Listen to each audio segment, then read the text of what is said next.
Buenos días, hermanos, el Señor los bendiga. En esta mañana vamos a continuar nuestra meditación del Evangelio según San Juan. No sé si recuerdan que lo comenzamos hace un par de semanas. Comenzó Omar haciendo el inicio de este Evangelio y en esta mañana vamos a continuar leyendo. Recapitulamos muy rapidito, vamos a San Juan capítulo 1, los primeros versículos, un tramo bastante largo que cubrió Omar. Nos hablaba de el verbo hecho carne, es decir, Dios mismo hecho hombre, que habitó entre nosotros, que dio a conocer a Dios. Y en ese primer párrafo se nombra casi al pasar a un tal Juan.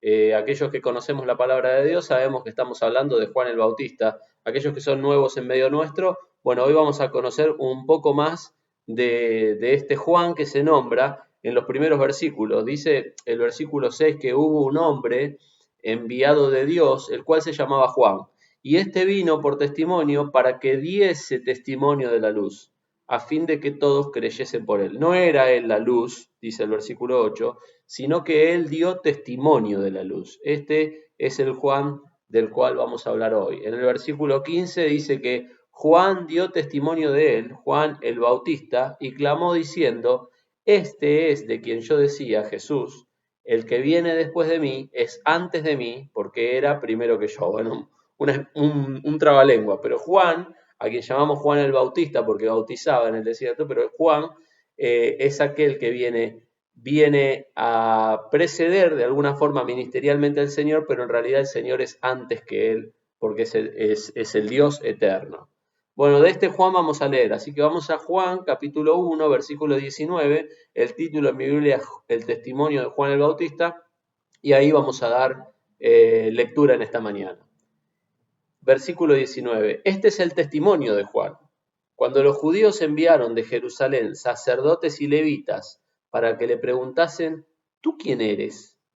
Él confesó y no negó, sino que confesó: yo no soy el Cristo.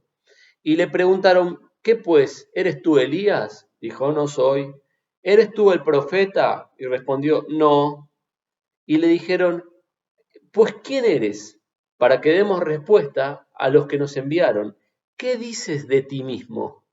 Dijo: yo soy la voz de uno que clama en el desierto. Enderezad el camino del Señor, como dijo el profeta Isaías. Y los que habían sido enviados eran de los fariseos. Y le preguntaron y le dijeron: ¿por qué pues bautizas si no eres Cristo, ni Elías, ni el profeta? Jesús le respondió diciendo: yo bautizo con agua, mas en medio de vosotros, ya estaba Cristo, está uno a quien vosotros no conocéis. Este es el que viene después de mí, pero que es antes de mí, es eterno, del cual yo no soy digno de desatar la correa del calzado. Y estas cosas sucedieron al otro lado de Jordán, donde estaba Juan bautizando. Si quisiéramos enriquecer esta lectura, de Juan se dice mucho en todos los evangelios. Podríamos ir a los textos paralelos en Mateo, quizás tu Biblia tiene la referencia ahí, lo puedes hacer. En Mateo, en Marcos y en Lucas podemos ir y vamos a leer mucho más del ministerio de Juan y de lo que Juan hacía, quién era y demás. Pero hoy nos vamos a limitar a esta porción que nos toca porque si no el mensaje sería demasiado largo. Y nos vamos a centrar en algunas de las preguntas que estos que son enviados, estos fariseos, que eran aquellos que debían conocer de la ley de Dios y conocían en la teoría pero en la práctica no la hacían, de estos fariseos que le vinieron a hacer estas preguntas a Juan, vamos a centrarnos en cuáles son las preguntas que ellos le hacen a Juan. Ellos le dicen: ¿quién sos? ¿Quién decís que sos? ¿Y por qué haces lo que haces? Son casi, yo pensaba, preguntas existenciales, ¿no?, de la humanidad. Si vos decís, ¿cuáles son las preguntas que la humanidad en general se hace y trata de entender de sí mismo? Es: ¿quién soy? ¿Quién siento, pienso que soy? ¿Y qué realmente tengo que hacer con mi vida? Y si lo que estoy haciendo tiene sentido, ¿no? Y esas fueron más o menos las preguntas que ellos le vinieron a hacer a Juan. Ellos querían saber quién era él. Y en realidad esas preguntas están un poco teñidas de una especie de cuestionamiento de quién era él para hacer lo que él estaba haciendo. De hecho, se lo dicen directamente, ¿no? Tenemos que recordar quiénes eran los que le estaban haciendo este cuestionamiento. Eran personas que eran los religiosos de aquella época, eran aquellos descendientes de la tribu de Leví. Tenían que ver con el sacerdocio, guardaban muchísimo todo lo que tenía que ver con las vestiduras, con los ritos, con los lugares, con las comidas, y tenían, al ir a preguntar, no era una simple duda, que quisiéramos saber quién son, no era esa la intención, sino que ellos tenían un preconcepto sobre lo que Juan estaba haciendo. La pregunta en nuestros tiempos sería más bien, ¿quién te crees que sos? A ver, decime quién te crees que sos, cuáles son tus credenciales. Porque Juan el Bautista era absolutamente todo lo contrario de lo que ellos estimaban que tenía que ser un profeta o alguien que pudiera hacer y lo que él estaba haciendo. Además, había un dejo de envidia porque a Juan el Bautista se le iban, como decimos hoy, todos al humo, se iban todos al desierto a buscar a él. No solo eso, sino que era durísimo su mensaje contra los fariseos, generación de víboras, le dice en un momento. Y no solo eso, sino que la gente se arrepentía. Había muchos que venían y decían, bueno, ¿qué tengo que hacer? ¿Qué tengo que hacer? Y él le decía, bueno, tenés 2 túnicas, dale una al que necesita. Bueno, venía un soldado y le decía, bueno, no hagas más extorsión, no hagas más lo que haces como soldado frente al pueblo. Y el mensaje era como muy diferente a lo que tenían en su cabeza aquellos que estaban liderando el pueblo, liderando espiritualmente el pueblo de Israel. No llevaba las vestiduras que tenía que llevar, dice la palabra de Dios que se vestía con pelo de camello y llevaba un cinto de cuero en la cintura. No necesariamente comía lo que tenía que comer, su comida eran langostas y miel silvestre. No comía la comida de los sacrificios que comían los sacerdotes. No ministraba en el lugar donde ellos esperaban que debía ministrar, sino que se iba al desierto y la gente se trasladaba al desierto cerca del Jordán para escuchar lo que él decía. Humanamente, Juan, para que conozcamos un poco más de él, podía sacar cierta chapa, ¿eh? Tenía cierto lugar en esta sociedad. Era hijo de un sacerdote, Zacarías, y su madre, Elizabeth, dice la palabra de Dios que ambos eran justos delante de Dios y andaban irreprensibles en todos los mandamientos y ordenanzas del Señor. O sea que de alguna forma él podía llegar a chapear con eso, ¿no? Con quién era su padre, que era un sacerdote conocido, y además el testimonio de sus padres. También, bueno, se le atribuye ser primo del Señor, por un texto de Lucas donde María, la madre de Jesús, va a ver a Elizabeth cuando ya estaba embarazada de Juan el Bautista y se dice ahí, ve a la casa de tu pariente. Bueno, esa palabra pariente que se usa ahí es demasiado amplia, puede significar primos hermanos, puede significar primo segundo, puede significar hasta de la misma nación o de la misma tribu, pero de alguna forma estaba cerca del Mesías, aunque el Mesías todavía no era conocido.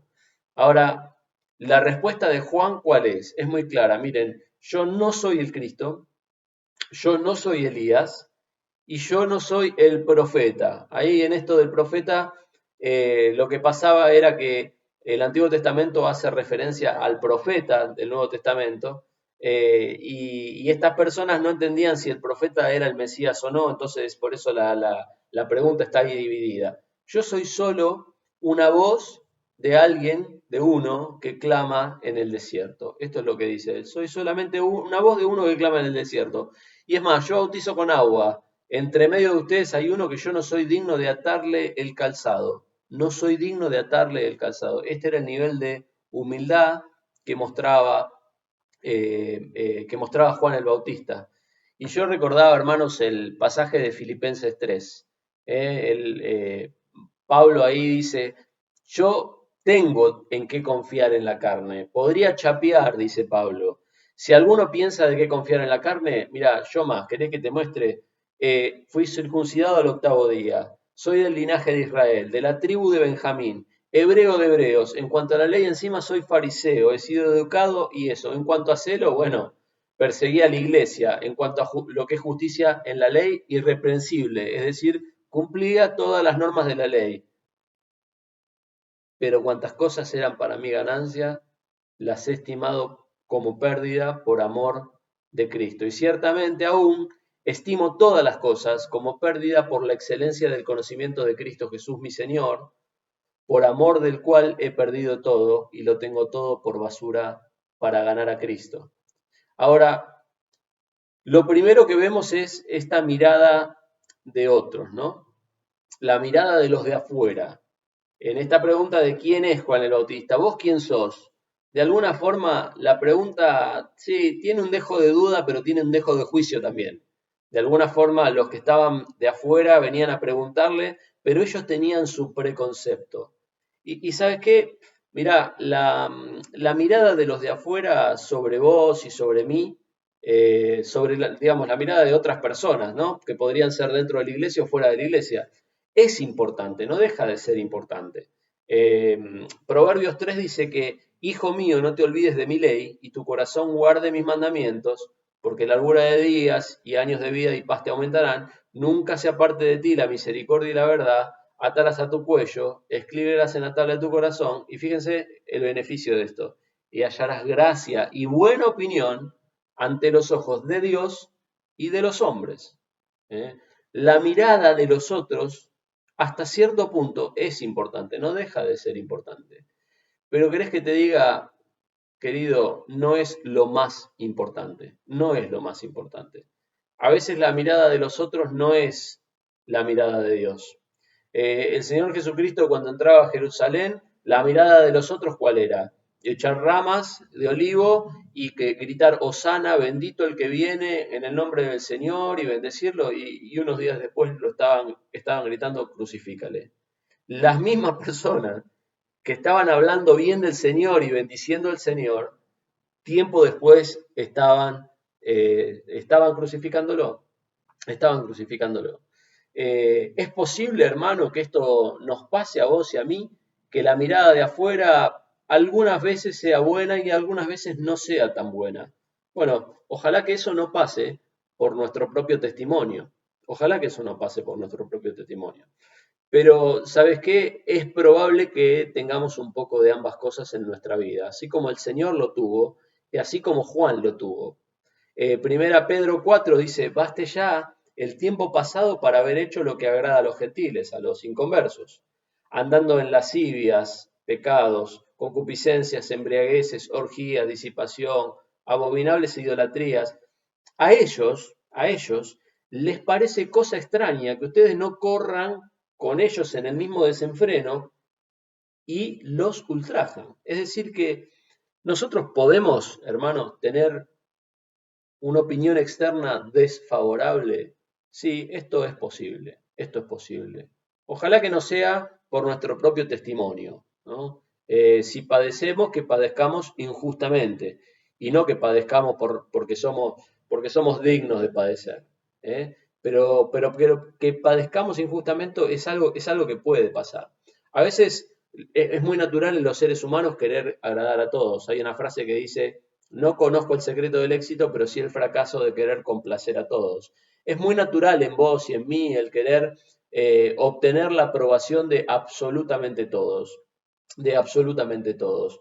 Pero bueno, eso no es posible en el camino del Señor, no es posible en el camino del Señor. Yo he visto algunos libros o algunos videos, personas que dicen, si sos un cristiano tenés que ser el mejor en tu trabajo. Bueno, hermano, eso probablemente lo escribió alguien que no conoce mi trabajo, por lo menos. Si querés ser el mejor en mi trabajo, tenés que vivir para el trabajo. Y si querés servir a dos señores, dice la palabra de Dios que vas a agradar a uno y vas a desagradar al otro, porque no se puede servir a Dios y a las riquezas. Entonces, ¿será posible tener un buen testimonio en el trabajo? Sí, por supuesto. ¿Será posible ser el mejor en el trabajo? Va a ser muy complejo, hermano. Va a ser muy complejo si seguimos lo que Dios quiere. Ahora, esta mirada es la mirada externa que Juan el Bautista tiene. Es decir, estas personas que se acercan, ya se acercan con un preconcepto. Vos no estás donde tenés que estar, no predicas lo que tenés que predicar, no lo haces en el lugar que creemos nosotros, no estás vestido como deberías, la ropa de estos judíos ortodoxos estaba llena de un montón de cosas vistosas, nada que ver con lo de Juan, no comés lo que tenés que comer, ¿quién te crees que sos? ¿Quién te crees que sos? ¿Sos Elías? No. ¿Sos el profeta? No. ¿Sos el Mesías? No. Bueno, ¿quién sos? Y le hacen la segunda pregunta. ¿Qué dices de ti mismo? ¿Qué dices de ti mismo? Veía hace poco un cartelito que compartía con algunas personas, ¿no? Dicen que hay tres versiones de uno mismo. La que aparentamos, es decir, la que ven los de afuera, la que nosotros creemos de nosotros mismos y la real, ¿no? Hay tres versiones. La que aparentamos para afuera, la que nosotros creemos que somos y la real. Mira, hermano, la respuesta a esta pregunta, ¿qué decís de vos mismo? Es muy tramposa. Nuestra autopercepción muchas veces es tramposa porque eh, nuestro corazón es engañoso. Ahora, nuestra autopercepción en su justa medida es importante. Tenemos la necesidad quizás de no tener una autopercepción muy baja, ¿no? Hay personas que desde el acercarse a Dios tienen una percepción tan baja de sí mismo que dicen, no, Dios a mí no me puede perdonar por lo que yo hice. Y eso es una percepción muy baja y una mirada exclusivamente a mí mismo, una introspección tan fuerte que solamente miro mi pecado. Hay algunos que dicen, no, yo ese ministerio no me queda grande, ¿no? Nos acordamos de Moisés y su tartamudez. Esa percepción baja, esa autoestima baja, esa percepción de uno mismo que dice, no, no, yo soy tan pecador que Dios no puede perdonarme. Yo soy tan poca cosa que Dios no puede usarme. Bueno, no es correcta. ¿Cuál es el contraste de eso? Aquel que se cree que está a la altura de las circunstancias, ¿no? Que nuestra percepción, nuestra autopercepción tiene un nivel de orgullo que cree que, bueno, no, yo no estoy para esto, yo estoy para más. Yo estoy para otro ministerio, yo estoy para otra cosa, esto me queda chico. Y tenemos una autopercepción que es mucho más de lo que debería ser. El Señor nos enseña en Romanos 12 que bastante clarito y dice, digo pues, por la gracia que me es dada, a cada cual que está entre vosotros que no tenga más alto concepto de sí del que debe tener, sino que piense de sí con cordura, conforme a la medida de fe que Dios repartió a cada uno. Hermano, ¿qué decís de vos mismo? Le preguntaron a Juan, ¿qué decís de vos mismo? Y yo te pregunto a vos y me pregunto a mí, ¿qué decís de vos mismo? ¿Tenés una mirada demasiado alta de lo que sos? ¿Tenés una mirada demasiado baja de lo que sos? Bueno, la palabra de Dios nos invita a pensar de nosotros mismos con cordura, conforme a la medida de fe que Dios repartió. Y si le vamos a errar, creo que es casi mejor errarle para el lado de la humildad que para el lado de la autosuficiencia y del orgullo, ¿no? ¿Es importante conocerse a uno mismo? Sí, pero desde la perspectiva de Dios, desde la perspectiva de Dios. Lo que opinamos de nosotros mismos es valioso, pero hasta cierto punto. Hay que validarlo todo el tiempo, porque nuestro corazón muchas veces nos engaña. ¿Cuál es la tercera pregunta que le hacen a Juan? ¿Por qué haces lo que haces? Si no sos el profeta, ellos le dicen puntualmente, ¿por qué pues bautizas? Si no eres el Cristo, ni Elías, ni el profeta, ¿qué te autoriza a vos a hacer esto, no? ¿Qué te autoriza a vos a hacer esto? Y es ahí donde nosotros conocemos la historia de Juan, por eso es bueno conocer la historia de Juan. Lo que Juan estaba haciendo en ese momento fue profetizado muchísimos años antes por el profeta Isaías. Juan casi repite las mismas palabras que Isaías. Y Isaías 40, versículo 3, dice lo siguiente, vos que clama en el desierto, hablando de Juan, preparad el camino a Jehová, enderezad calzada, en la soledad a nuestro Dios, todo valle sea alzado y bájese todo monte y collado, y lo torcido se enderece y lo áspero se allane, y se manifestará la gloria de Jehová, y toda carne juntamente verá por la boca que por la boca de Jehová ha hablado. El Antiguo Testamento hablaba de este momento, hablaba de esto que él estaba haciendo, validaba el rol de lo que Juan el Bautista en ese mismo momento estaba ejecutando. Muchísimos años después, mucho más cerca de Juan el Bautista, quizás unos 30 años antes, cuando Juan el Bautista fue anunciado a Zacarías y a su esposa, porque eran ancianos y bueno, fue milagrosa la concepción de Juan también, eh, el ángel que visita a Zacarías le dice que Juan iba a ser grande delante de Dios. No beberá vino ni sidra y será lleno del Espíritu Santo, aún desde el vientre de su madre. Y hará que muchos de los hijos de Israel se conviertan al Señor Dios de ellos. E irá delante de él, delante del Señor, con el espíritu y con el poder de Elías, por eso lo confundían con Elías, para hacer volver los corazones de los padres a los hijos y de los rebeldes a la prudencia de los justos, para preparar al Señor un pueblo bien dispuesto. Y esto es lo que Juan el Bautista estaba haciendo. ¿Por qué haces lo que haces? Mira, porque tengo un llamado. Tengo un rol que cumplir. No estoy acá porque me puse yo mismo, sino que Dios fue el que organizó este momento desde antes de la fundación del mundo por su conocimiento, que lo profetizó a través de Isaías, que se lo dijo a mi papá cuando yo todavía estaba recién en la panza de mi mamá y hoy está siendo ejecutado. A Juan le estaba pasando lo mismo que al Señor. Cuando el Señor empezó a ministrar tiempo después, Juan fue un mártir, para los que no lo saben. Murió por decir la verdad, pero fue el predecesor del ministerio de Jesús. Y Jesús arrancó su ministerio y vinieron y le hicieron prácticamente las mismas preguntas. En Mateo 21-23 dice que cuando vino al templo, los principales sacerdotes y los ancianos del pueblo se acercaron a él mientras enseñaba y le dijeron, ¿con qué autoridad haces estas cosas? ¿Y quién te dio esta autoridad? Mira, hermano, independientemente de lo que otros piensen, independientemente de lo que otros piensen, independientemente de lo que yo mismo piense de mí mismo, ¿no? Porque puede ser que como Moisés sienta que mi tartamudez me descalifica para hacer, no estamos hablando de pecados ocultos, ¿no? Sino de capacidades, de habilidades para hacer lo que uno hace.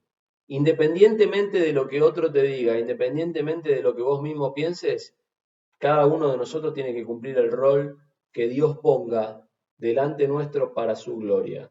Dios ponga delante nuestro para su gloria.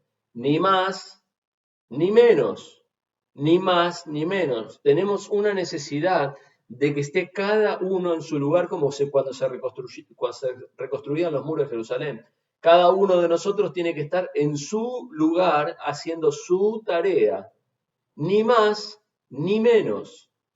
El poder entender nuestro lugar es una gracia enorme de parte de Dios, porque hay una bendición terrible cuando vos entendés, esto me lo hizo, esto me lo pidió Dios. Mira, a veces hay cosas que hacemos que casi nos hacen dudar, ¿no? Dudamos a veces. Es decir, ¿esto me lo pidió Dios o no? A mí, personalmente, esto es un sentimiento, una experiencia personal. Algunas cosas no me dan duda para nada, ¿no? Cuando uno va al hospital y puede hablar con un enfermo que lo necesita y entregar una botella de agua y darle un folleto y predicarle el Evangelio, yo en ese momento salgo de ese lugar y digo, no tengo duda de que acabo de hacer la voluntad del Padre. No tengo duda, cero duda. Bueno, hay veces otras cosas que nos vemos involucrados en la casa de Dios que quizás no decimos, bueno, podría ser prescindible si yo hago esto o no lo hago, ¿no? Pero tenemos que buscar esto, tenemos que buscar poder entender qué es lo que Dios quiere de cada uno de nosotros para que cada uno pueda estar en su lugar. El lugar de Juan era claro, el lugar de Juan era claro.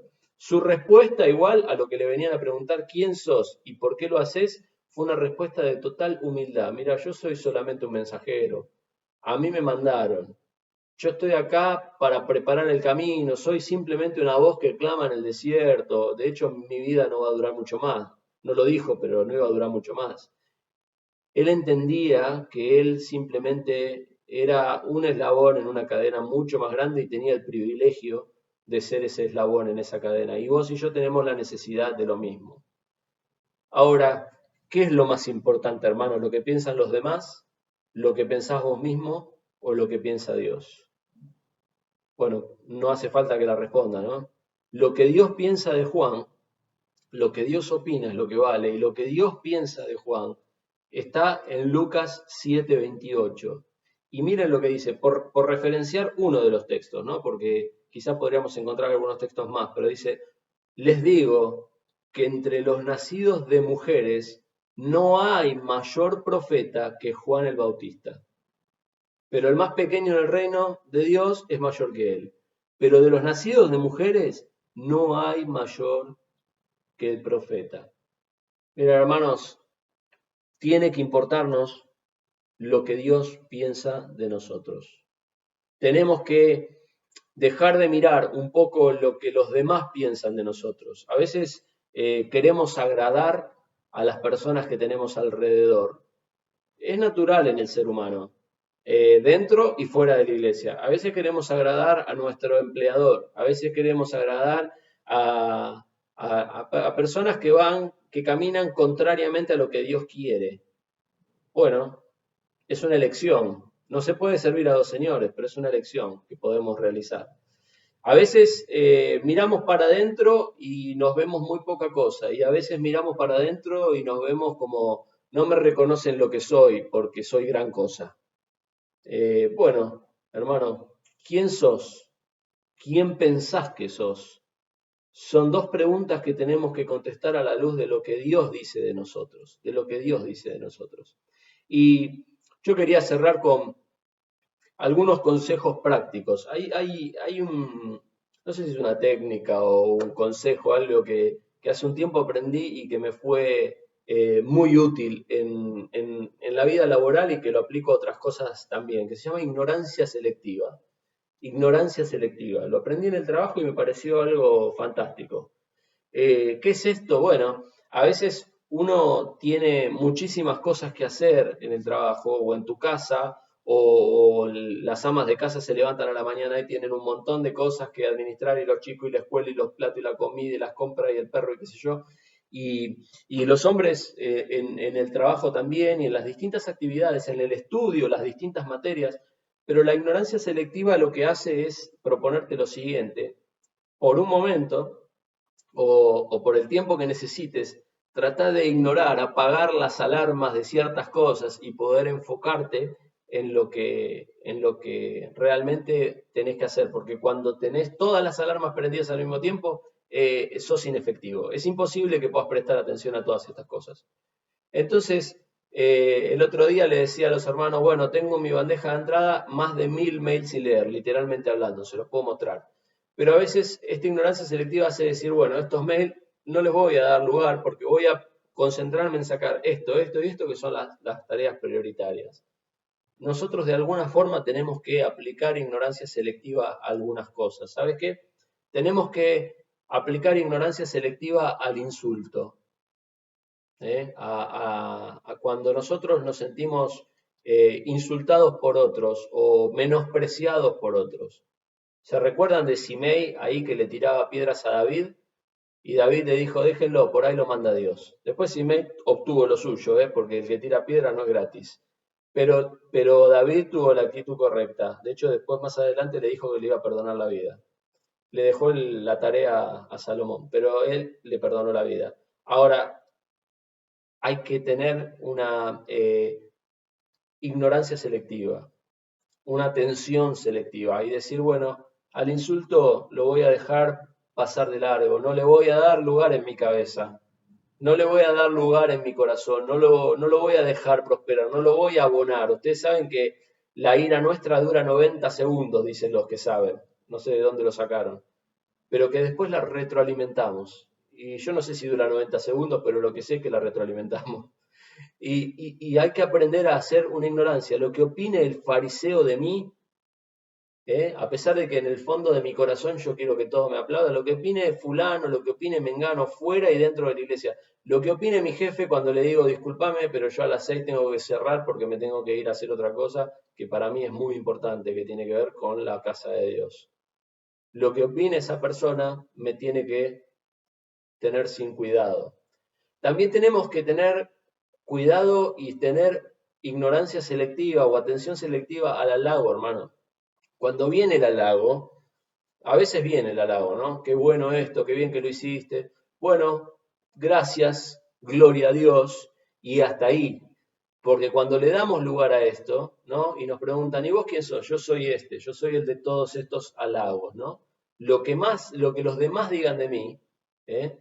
Lo que los demás digan de mí tiene que tener un efecto limitado en cada uno de nosotros, especialmente aquellos que no son dignos de imitar, sea en el mundo o dentro del cristianismo. Aquellos que no son dignos de imitar, sus palabras, sus acciones deben tener un efecto limitado. Nosotros tenemos que guardar nuestro corazón del halago y nuestro corazón del insulto también. Tenemos que tener una introspección limitada y cuidadosa.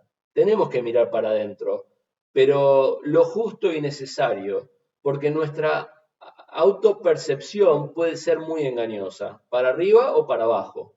Para arriba diciendo soy más de lo que creo y no me dan el lugar y no me reconocen y qué sé yo. Para abajo, que digo, bueno, yo en realidad no puedo hacer más que esto. No puedo hacer más que esto porque yo nací en un hogar no cristiano, porque yo recién tengo unos añitos en esta iglesia, porque en algún momento de mi vida me mandé esta macana o lo que fuera, o bueno, en realidad nuestra autopercepción tiene que ser en función de lo que Dios dice de nosotros. Tenemos que tener mucho cuidado con los títulos, hermano.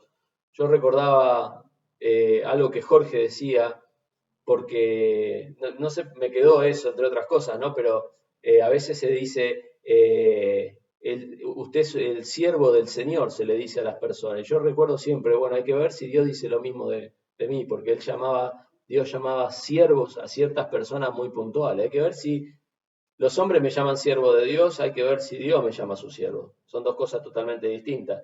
Y esta es la diferencia que nosotros tenemos que tratar de identificar. Nuestra autopercepción, la percepción de las personas, pero más importante la percepción de Dios. Maestro de la palabra se llama a ciertas personas. Bueno, la palabra misma dice, no os hagáis maestro muchos de vosotros. El otro día veía un título en una conferencia y había uno que abajo como título decía ganador de almas. Bueno, tengamos cuidado, hermano, con esas cosas, ¿no? Tengamos cuidado, hermano, con esas cosas, porque a veces esos halagos, esas frases, esas cosas se nos filtran con facilidad en la cabeza y en el corazón. Y es más importante lo que Dios piensa de nosotros que lo que nosotros pensamos de nosotros mismos. Y tenemos la necesidad de tener el concepto justo de mí mismo en función de cómo mide Dios, de cómo mide Dios para no entristecerme desmedidamente. Si sos nuevo entre nosotros, quizás tu corazón te puede decir dos cosas. Estas son dos respuestas que nosotros obtenemos cuando predicamos el Evangelio. No soy tan malo, no necesito ser perdonado. O soy tan malo que no puedo ser perdonado. Bueno, tenemos que tener cuidado con estos dos pensamientos. Tenemos que ir y ver qué es lo que Dios dice de nosotros. Así como era más importante lo que Dios decía de Juan el Bautista. Mirar como mira el Señor. Mirar como mira el Señor. ¿Y cómo nos mira el Señor para ir cerrando? Que somos criaturas en quienes puso eternidad, sin que lo terminemos de entender. Que nos ama por ser sus criaturas. Somos el fruto de su creación y su afecto y su amor está con nosotros. Pero que también Dios dice de nosotros que hemos pecado. La palabra de Dios dice que por cuanto todos pecamos estamos separados de la gloria de Dios, destituidos. Es como que nos deshonraron de estar presente de la gloria de Dios. La Nueva Traducción Viviente dice que somos separados del destino glorioso establecido para nosotros. Esto es lo que produce el pecado. Pero también la palabra de Dios nos habla de una cruz de amor, que somos salvos a través de ese sacrificio en la cruz, que somos limpios en su sangre, que si nos limpiamos tenemos el privilegio de ser instrumentos en manos suyas y que lo que Dios haga con cada uno de nosotros no depende de nosotros, sino depende de Él. No hay grandes hombres de Dios, hay hombres y mujeres en las manos de un Dios grande, que tenemos una eternidad por delante, que tenemos un cántico nuevo en nuestra boca y un saludo entre nosotros que es Maranata, ven Señor Jesús. Qué hermoso que es dejar de mirar lo que piensa el de afuera, incluso cuando me halaga, dejar de mirar lo que piensa mi corazón, incluso cuando me dice que soy más de lo que soy o menos de lo que soy, y empezar a mirar lo que me dice el Señor en su palabra. No importa quién seas, ¿sabes qué? No importa si te acompaña, si tenés pedigrí cristiano evangélico, si naciste en la iglesia, si toda tu vida. Por supuesto, esto tiene importancia porque quizás te han educado en el camino del Señor y eso vale. Es mucho mejor que haber conocido de grande, pero no importan estas cosas para el Señor. Dios nos ama a todos por igual. No importa quién seas, no importa cómo te vistas, no importa tu nivel de educación académica, no importa tu economía, no importa si sos judío o griego, o sea, ¿se acuerdan que hace poco hablábamos de eso estudiando Efesios? No importa si sos judío o griego, no importa si sos mujer o varón, no hay diferencia. Delante de Dios, Dios nos mira de una forma. ¿Y qué es más importante que la respuesta de los fariseos y qué es más importante que nuestra propia respuesta es lo que Él dice de nosotros, lo que Él dice de nosotros? Espero que este mensaje te haya sido de bendición y que puedas quizás, no sé, apagar algunas voces, la voz que te halaga, la voz que te critica, que puedas apagar tus propias voces interiores que te dicen que sos una basura o que sos una gran cosa, y que puedas, bueno, poner la radio en la voz de Dios, que dice que te ama, que dice que sos pecador. A todos nos dice esto, aquellos que hemos pedido perdón también, porque nuestras sandalias se vuelven a llenar de polvo, pero que dice que te recibe y a través de la sangre de Cristo te limpia tus pecados y que tiene una eternidad preparada para vos y que te ama muchísimo, a pesar de todas las cosas. Yo le pedí a los chicos que podamos cerrar este tiempo con esa canción hermosa que dice, yo soy quien dices que soy. Que el Señor te bendiga.